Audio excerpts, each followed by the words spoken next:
திமுகவுடன் ரகசிய டீல் போட்ட எல் முருகன். டெல்லியில் அண்ணாமலை வைத்த செக். மத்திய இணையமைச்சர் பதவி பறிக்கப்படுவதின் பின்னணி வெளியானது. வணக்கம் நண்பர்களே. தமிழக பாஜகவில் அண்ணாமலைக்கு முன்பே மாநில தலைவராக இருந்தவர் எல் முருகன். அதன் பிறகு தேர்தலில் வெற்றி பெறவில்லை என்றாலும் அவரை ராஜ்யசபா எம்பி ஆக்கி மத்திய இணையமைச்சராக்கியது டெல்லி பாஜக. கடந்த ஆட்சிக்காலம் மட்டுமின்றி இந்த முறையும் அவர் அதே மத்திய இணையமைச்சராக தனது பதவியை தொடர்கிறார். ஆனால் தற்போது அவிநாசி தொகுதியில் போட்டியிட்டு இருப்பதால் அடுத்து மத்திய இணையமைச்சர் பதவியிலிருந்து விடுபட்டு எம்எல்ஏ ஆகி விடுவார் என்பது தெரியவந்துள்ளது. இந்த நேரத்தில் ஏற்கனவே அண்ணாமலைக்கு எதிராக செயல்பட்டு வரும் எல் முருகன் தற்போது அண்ணாமலையின் ஆதரவாளர்களுக்கு எதிராகவும் செயல்பட தொடங்கியிருக்கிறார். குறிப்பாக பாஜகவை சேர்ந்தவரும் அண்ணாமலையின் அபிமானியமான சின்னப்ப கணேசன் இந்துடா என்ற பெயரில் ஒரு திரைப்படத்தை எடுத்துள்ளார். அந்த படத்தில் திமுக தமிழ்நாட்டில் இந்துக்களுக்கு எதிராக எப்படியெல்லாம் செயல்படுகிறது என்பதை தெள்ள தெளிவாக சொல்லியிருக்கிறார். அதனால் அந்த படம் தேர்தலுக்கு முன்பே வெளிவந்தால் பெரிய அளவில் மக்களுக்கு போய் சேரும் என்று அந்த படத்திற்கு சென்சார் சான்றிதழ் வழங்கி தருமாறு மத்திய இணையமைச்சரான எல் முருகனிடத்தில் கேட்டுள்ளார். ஆனால் அவரோ சின்னப்ப கணேசன் அண்ணாமலையின் ஆதரவாளர் என்பதால் அந்த படத்துக்கு சென்சார் சான்றிதழ் வாங்கி கொடுக்காமல் கைவிட்டு விட்டாராம். தகவல் தொழில்நுட்பத்துறை அமைச்சராக இருந்து கொண்டே அவர் இப்படி செய்ததால் தற்போது பாஜகவை சேர்ந்த பலரும் கொந்தளித்து வருகிறார்கள். அதோடு அண்ணாமலையும் இதுகுறித்து எல் முருகனிடத்தில் சொன்னபோது இதோ சென்சார் சான்றிதழ் வாங்கி கொடுத்து விடுகிறேன் என்று சொன்னவர் கடைசி வரை அதை அப்படியே கிடப்பில் போட்டு விட்டாராம். அந்த அளவுக்கு பாஜகவில் இருந்து கொண்டு இவர் திமுகவுக்கு ஆதரவான செயல்பாட்டை கையில் எடுத்திருப்பதாக கமலாலயத்தில் கூறுகிறார்கள். அதாவது எல் முருகனை பொறுத்தவரை முழுக்க முழுக்க திமுகவின் ஆதரவாளராகவே தன்னை வெளிப்படுத்திக் கொண்டு வருகிறார். மு.க. ஸ்டாலினிடத்தில் இவருக்கு மிகப்பெரிய நெருக்கம் உள்ளது. அதனால்தான் திமுகவின் ஊடகங்கள் பிரதமர் மோடி பாஜக குறித்து தொடர்ந்து அவதூறு செய்தி பரப்பிய போதும் ஊடகம் சம்பந்தப்பட்ட அமைச்சராக இருந்தும் கூட அவர்களுக்கு எதிராக இவர் எந்த நடவடிக்கையும் எடுக்கவில்லை. அந்த அளவுக்கு திமுகவுக்கு ஆதரவான ஒரு நிலைப்பாட்டை எடுத்து வருகிறார் எல் முருகன். அதனால்தான் இவர் இந்த பதவியிலிருந்து பாஜகவுக்கு எந்த பலனும் இல்லை, இவர் திமுகவுக்கு ஆதரவான நிலைப்பாட்டை தான் கடைபிடித்து வருகிறார் என்று தமிழக பாஜகவிலிருந்து அண்ணாமலை உள்பட பலரும் டெல்லியில் எல் முருகனுக்கு செக் வைத்ததினால்தான் அவரை மத்திய இணையமைச்சர் பதவியிலிருந்து தூக்குவதற்கு தயாராகிவிட்டார்கள். இந்நிலையில்தான் தங்களது ஆதரவாளரான எல் முருகனை எப்படியேனும் சட்டமன்ற தேர்தலில் வெற்றி பெற வைக்க வேண்டும் என்பதற்காகவே முதலமைச்சர் மு.க. ஸ்டாலின் அவிநாசி தொகுதியில் அவருக்கு எதிராக திமுக சார்பில் வலுவான வேட்பாளரை நிறுத்தாமல் ஒரு புதுமுகத்தை நிறுத்தியுள்ளார். இது எல்லாமே திட்டமிட்டு நடக்கிறதா? எல் முருகன் திமுகவின் ஆதரவாளராக இருப்பதால் அவரை வெற்றி பெற வைக்க வேண்டும். அப்படி இருந்தால்தான் எப்பொழுதுமே பாஜகவில் இருந்து கொண்டே திமுகவுக்கு ஆதரவாக செயல்பட்டு கொண்டிருப்பார் என்று எல் முருகனுக்கு ஆதரவான ஒரு நிலைப்பாட்டை திமுக எடுத்திருப்பதாகவும் பாஜக வட்டாரங்களில் கூறுகிறார்கள். மேலும் சமீப காலமாக அண்ணாமலைக்கு எதிரான அத்தனை வேலைகளிலும் நயினார் நாகேந்திரனுடன் சேர்ந்து கொண்டு செயல்பட்டு வருகிறார் எல் முருகன். அந்த ஒரே காரணத்தினால்தான் சின்னப்ப கணேசன் இயக்கியுள்ள இந்துடா படத்தை வெளியிடுவதற்கு எல் முருகன் எந்த உதவியும் செய்யவில்லை என்று பாஜக வட்டாரங்கள் கூறுகிறார்கள். அந்த அளவுக்கு அண்ணாமலையும் அவரது ஆதரவாளர்களையும் நயினார் நாகேந்திரன், எல் முருகன், தமிழிசை, வானதி உள்ளிட்ட பலரும் இருட்டடிப்பு செய்யும் வேலைகளில் ஈடுபட்டு வருவதாகவும் கூறப்படுகிறது. அடுத்த செய்தி. தேர்தல் முடிவுகள் வெளியானதும் வெளியேறப் போகும் திமுக மற்றும் அதிமுக கூட்டணி கட்சிகள். தமிழக அரசியலில் ஏற்பட போகும் அதிரடி மாற்றம். 2026 சட்டமன்ற தேர்தல் நடைபெறுவதற்கு முன்பு திமுக கூட்டணியில் இடம்பெற்ற கட்சிகள் ஆட்சி அதிகாரத்தில் பங்கு கேட்டபோது மு.க. ஸ்டாலின் தடாலடியாக மறுத்துவிட்டார். அதேபோல்தான் எடப்பாடி பழனிசாமி நாங்கள் தனித்துதான் ஆட்சி அமைப்போம் என்று கூறி வந்தார். ஆனால் மத்திய அமைச்சர் அமித்ஷா என்டிஏ வெற்றி பெற்றால் தமிழ்நாட்டில் கூட்டணி ஆட்சி என்று வெளிப்படையாக கூறி வருகிறார். இப்படியான நிலையில் நாளை தேர்தல் முடிவுகள் வெளியான பிறகு திமுக கூட்டணி மற்றும் அதிமுக கூட்டணியும் முடிந்து தமிழக அரசியலில் ஒரு அதிரடி மாற்றம் நிகழப்போவதாக பரபரப்பு செய்தி ஒன்று வெளியாகியிருக்கிறது.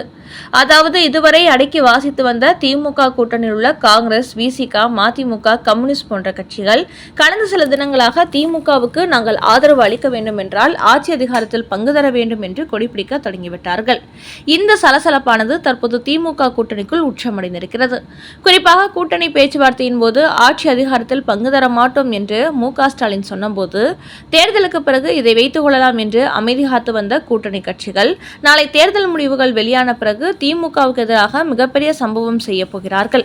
அதாவது திமுகவுக்கு ஆட்சியை பிடிக்கும் அளவுக்கு தொகுதியில் கிடைக்கவில்லை என்றால் எங்களுக்கும் ஆட்சி அதிகாரத்திற்கு பங்கு கொடுத்தால்தான் ஆதரவு கொடுப்போம் என்று வெளிப்படையாகவே மு.க. ஸ்டாலினுக்கு செக் வைப்பதற்கு தயாராகிவிட்டார்கள். அது மட்டுமின்றி கடந்த காலங்களைப் போன்று ஒருவேளை தாங்கள் தோல்வியடைந்தால் கூட்டணி கட்சிகள் மீது எடப்பாடி பழனிசாமி பழி சுமத்தினால் உடனடியாக அதிமுக கூட்டணியை விட்டு பாஜக, பாமக என சில கட்சிகள் வெளியேறி புதிய கூட்டணியை உருவாக்கும் முயற்சியில் ஈடுபடுவார்கள் என்றும் கூறப்படுகிறது.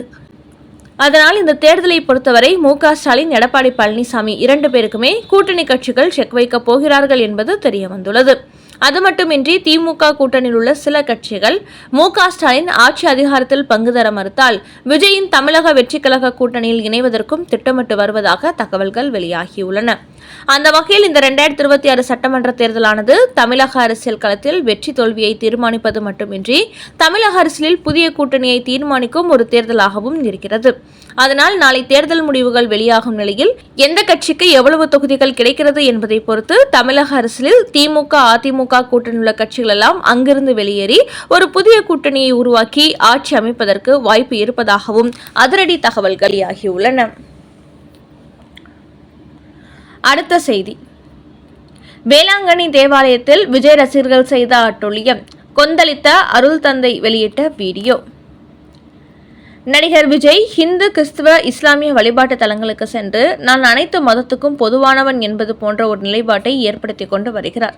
கடந்த சில தினங்களுக்கு முன்பு திருச்செந்தூர் முருகன் கோவிலுக்கு சென்றவர் அதன் பிறகு சீரடி சாய்பாபா ஆலயத்திற்கு சென்றார். அதையடுத்து நேற்று வேளாங்கண்ணி தேவாலயத்துக்கு சென்றிருந்தார்.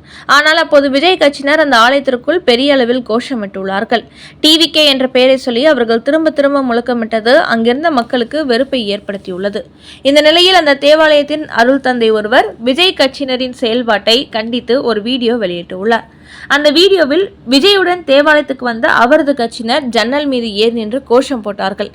நாங்கள் எல்லாம் மரிய வாழ்க என்று சொல்லுவோம், இவர்களோ டிவிகே என்று சத்தமிட்டு எங்களை டென்ஷன் செய்து விட்டார்கள். இப்படி விஜய் கட்சியினர் செய்த செயல்பாட்டால் கிறிஸ்தவ மக்கள் கடும் கொந்தளிப்புக்கு ஆளாகியிருக்கிறார்கள். தேவனை வழிபட வேண்டிய இடத்தில் இவர்கள் டிவிகே கோஷம் போடுவதை மன்னிக்க முடியாது என்று அந்த அருள் தந்தை அந்த வீடியோவில் தெரிவித்திருக்கிறார். இதேபோல்தான் சித்திரை திருவிழாவின் போது அங்கு கூடிய விஜய் ரசிகர்கள் டிவிகே பெயரை சொல்லி கோஷம் போட்டார்கள். குறிப்பாக ஒழுங்கை மீறி பக்தர்கள் பங்கேற்ற விழாவில் அரசியல் ரீதியாக செயல்பட்டது அங்கு கூடிய மக்கள் மத்தியில் டிவிகே மீது கோபத்தை ஏற்படுத்தியிருக்கிறது. அந்த அளவுக்கு தற்போது விஜய் செல்லும் இடங்களெல்லாம் அவர் கட்சியினர் செய்யும் அட்டூழியம் காரணமாக அனைவருமே டிவிகேவை கடுமையான முறையில் விமர்சனம் செய்து வருகிறார்கள். தமிழ்நாட்டில் என்டிஏ கூட்டணி ஆட்சி, அமித்ஷா வெளியிட்ட தகவல். 2026 சட்டமன்ற தேர்தலை ஒட்டி நாளை வாக்கு எண்ணிக்கை நடைபெற உள்ளது. இந்த நிலையில் அதிமுக கூட்டணி, திமுக கூட்டணி 2இல் 1 ஆட்சி அமைக்க வாய்ப்பு இருப்பதாக கருத்து கணிப்புகள் வெளியாகியுள்ளன. தமிழ்நாட்டை பொறுத்தவரையில் இந்த தேர்தலில் எந்த ஒரு கட்சிக்குமே பெரும்பான்மை கிடைப்பதற்கு வாய்ப்பில்லை. திமுக, அதிமுக, தவேக என எந்த கட்சியாக இருந்தாலும் கூட்டணி ஆட்சிதான் அமைக்க வாய்ப்பு உள்ளது. அதனால் கூட்டணி கட்சிகளின் ஆதரவு இல்லாமல் இந்த 3 கட்சிகளுமே ஆட்சி அமைக்க முடியாது என்று மத்திய அமைச்சர் அமித்ஷா தெரிவித்துள்ளார். அதோடு அனைத்து கட்சிகளுமே 100 தொகுதிக்கு கீழ்தான் வெற்றி பெறும் என்றும் கூறியிருக்கும் அவர், நாளை வரை அனைவரும் அமைதியாக இருங்கள், தேர்தல் முடிவு வெளியான பிறகு அனைவருமே கலந்து பேசுவோம் என்று தெரிவித்துள்ளார்.